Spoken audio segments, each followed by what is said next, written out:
आज 15 फेब है and I hope आप सबकी प्रिपरेशन अच्छी चली होगी RBI असिस्टेंट के लिए। ठीक है, तो अगर इस चैनल की डेली टू डू लिस्ट जो आती है आप फॉलो करते हैं तो आपको पता होगा सैटरडे हमारा रिवीजन डे रहता है और संडे को mains mock plus current affair revision. ठीक है, ये 2 डे अभी तक फिक्स्ड है। बाकी मंडे टू फ्राइडे हम जो भी पढ़ते हैं वो सब कुछ सैटरडे को रिवाइज करते थे। अब जैसे कि नोटिफिकेशन आने वाला है उसके 1 महीने में फिर प्री का एग्ज़ाम भी हो ही जाएगा। तो अगर अभी आपके मॉक के स्कोर 80 से 90 के बीच में आ रहे हैं प्री के RBI असिस्टेंट में या कोई भी क्लर्क प्री में, ठीक है, तो अब टाइम है, अब आप इसे 90 प्लस ले जाइए, क्योंकि अभी से आप जब ये ट्राई करेंगे तभी एग्ज़ाम आने तक आपके 95 प्लस हो पाएंगे, क्योंकि यहाँ से पुश करना थोड़ा डिफ़िकल्ट होता है। यहाँ तक तो बहुत बच्चे होंगे, बहुत ही ज़्यादा, इसी रेंज में ही ज़्यादातर RBI असिस्टेंट में रह जाते हैं। RBI असिस्टेंट के प्री के एग्ज़ाम में मोस्टली स्टूडेंट्स यहीं रह जाते हैं, बस 90 प्लस नहीं जाता है, या किसी का 90 प्लस गया तो 1-2 नंबर बढ़ता है, 92 93 पे वहीं रुक जाते हैं और बस 1-2 नंबर से रह जाता है उनका प्री। ठीक है, तो अब ये जो भी टाइम है ये बेस्ट टाइम है 95 प्लस तक ले जाने का।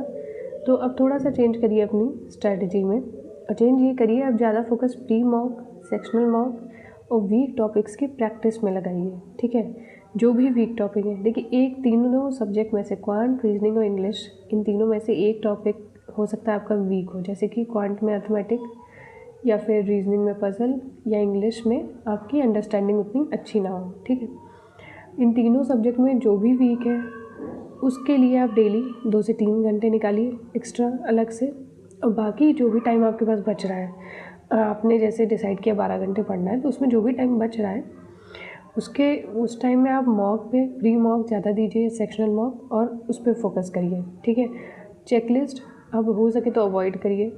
हाँ, अब चेकलिस्ट का उतना टाइम नहीं है, अब ज़्यादातर आप मॉक टाइमर के साथ प्रैक्टिस करिए, क्योंकि अब हमें RBI असिस्टेंट का देना है एग्ज़ाम। ठीक है, तो वहाँ पे जितना आप टाइमर के साथ प्रैक्टिस करेंगे उतना अच्छा रहेगा। तो क्विज़ेस दीजिए, प्री मॉक दीजिए, सेक्शनल मॉक दीजिए, और जो भी वीक टॉपिक्स हैं ढूंढिए, छोटी छोटी गलतियाँ ढूंढिए, क्या मॉक में गलती होनी, किसकी वजह से 1 नंबर भी कट रहा है। ठीक है, एक क्वेश्चन जैसे होता है, जैसे अगर बहुत लोगों को हो सकता है होल A+B का होल स्क्वायर है, अब ये अगर क्वाड्रेटिक इक्वेशन में अगर यूज़ हो रहा है ये, तो बहुत लोग नहीं कर पाते हैं, या फिर उनको ट्रिक भी नहीं पता होती, या नॉर्मल कैसे सॉल्व करना वो भी नहीं पता होता। तो इन छोटी छोटी गलतियों को देखिए, इससे आपके मार्क्स बढ़ेंगे, क्योंकि अब यहाँ से पुश करना मार्क्स के लिए थोड़ा डिफ़िकल्ट होता है बहुत लोगों के लिए।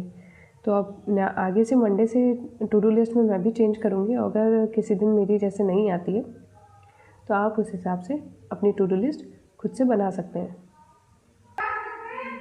और फोकस करिएगा कि वीक टॉपिक्स पे ही अब ज़्यादा ध्यान दें अपना। ठीक है, और मॉक्स पे ज़्यादा ध्यान दें। ठीक है।